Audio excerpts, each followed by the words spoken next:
Hello കൂട്ടുകാരെ, നമുക്കിന്ന് grade 7-ലെ algebraic expressions എന്ന ചാപ്റ്ററിലെ ഫസ്റ്റ് എക്സസൈസിലെ ഫസ്റ്റ് ക്വസ്റ്റ്യൻ ചെയ്യാം. ക്വസ്റ്റ്യൻ ഒന്ന് വായിച്ചു നോക്കാം. Get the algebraic expressions in the following cases using variables, constants and arithmetic operations. ഇൻട്രഡക്ഷനിൽ വിശദമായിട്ട് പറഞ്ഞിട്ടുണ്ട് എന്താണ് ആൾജിബ്രിക് എക്സ്പ്രഷൻസ് എന്നൊക്കെ. അത് കണ്ടിട്ടില്ലാത്തവർ അതൊക്കെ ഒന്ന് കാണണേ. Subtraction of z from y. എന്താണ് ഇവിടെ പറഞ്ഞിട്ടുള്ളത്? Subtraction of z from y. വൈയിൽ നിന്നും z സബ്ട്രാക്ട് ചെയ്യണം. അപ്പൊ നമുക്കത് എങ്ങനെ എഴുതാൻ പറ്റും? y minus z. ഇനി അടുത്തത് നോക്കാം. 1/2 of the sum of numbers x and y. 1/2 of എന്ന് പറയുമ്പോൾ എന്താ? 1/2 of sum of numbers x and y. എക്സിന്റെയും വൈയുടെയും സം. അത് നമുക്ക് എങ്ങനെ എഴുതാൻ പറ്റുക? x plus y. ഇതാണല്ലോ.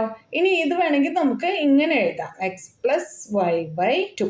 മനസ്സിലായല്ലോ? ഇങ്ങനെ എഴുതിയാലും മതി, അതല്ലെങ്കിൽ ഇങ്ങനെ എഴുതാം, അത്രേ ഉള്ളൂ കേട്ടോ. ഇനി അടുത്തത് number z multiplied by itself. അപ്പോ നമ്പർ z ആയിട്ട് തന്നെ മൾട്ടിപ്ലൈ ചെയ്യണം. z ഇൻറ്റു z എന്ന് പറയുമ്പോൾ എന്താ? z square. അടുത്തത് നോക്കാം. 1/4 of the product of numbers p and q. 1/4 എന്ന് പറഞ്ഞാൽ എന്താ? 1/4 of the product of numbers p and q. p-ന്റെയും q-ന്റെയും പ്രോഡക്റ്റ്. അപ്പൊ നമുക്കിത് എങ്ങനെ എഴുതാം? 1/4 into pq, that is pq by 4. മനസ്സിലായല്ലോ? ഇനി അടുത്തത് നോക്കാം. Numbers x and y both squared and added. അപ്പൊ എന്താ വേണ്ടത്? x ഉണ്ട് y ഉണ്ട്, രണ്ടും സ്ക്വയർ ചെയ്യണം, എന്നിട്ട് ആഡ് ചെയ്യണം.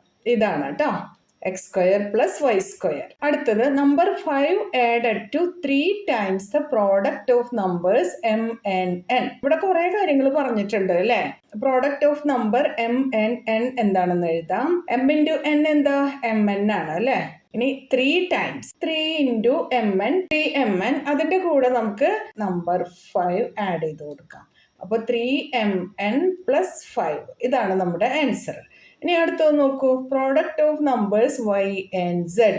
y-ന്റെയും z-ന്റെയും പ്രോഡക്റ്റ് yz. Subtracted from 10. 10-ൽ നിന്നാണ് അത് സബ്ട്രാക്ട് ചെയ്യേണ്ടത്. അപ്പോൾ 10 മൈനസ് yz എന്ന് എഴുതാം. Sum of numbers a and b subtracted from their product. എയുടെയും ബിയുടെയും സം. അപ്പോൾ a plus B subtracted from their product. Product എന്താ? A B. എ ബിയിൽ നിന്നും a പ്ലസ് ബി സബ്ട്രാക്ട് ചെയ്യണം.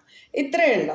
എന്തെങ്കിലും ഡൗട്ട് ആർക്കെങ്കിലും ഉണ്ടെങ്കിൽ കമന്റ് സെക്ഷനിൽ ചോദിക്കണം. നിങ്ങൾക്ക് ഈ വീഡിയോ ഉപകാരപ്പെട്ടു എന്ന് തോന്നുന്നുണ്ടെങ്കിൽ നിങ്ങൾ ഈ വീഡിയോ ലൈക്ക് ചെയ്തിട്ട് നിങ്ങളുടെ ഫ്രണ്ട്സിനൊക്കെ ഒന്ന് ഷെയർ ചെയ്ത് കൊടുക്കണേ. നമ്മുടെ വീഡിയോയെ കുറിച്ച് എല്ലാവരുടെ അടുത്തും ഒന്ന് പറയണേ. സബ്സ്ക്രൈബ് ചെയ്യാതെ കാണുന്ന ആരെങ്കിലും ഉണ്ടെങ്കിൽ ഒന്ന് സബ്സ്ക്രൈബ് ചെയ്ത് സപ്പോർട്ട് ചെയ്യണേ.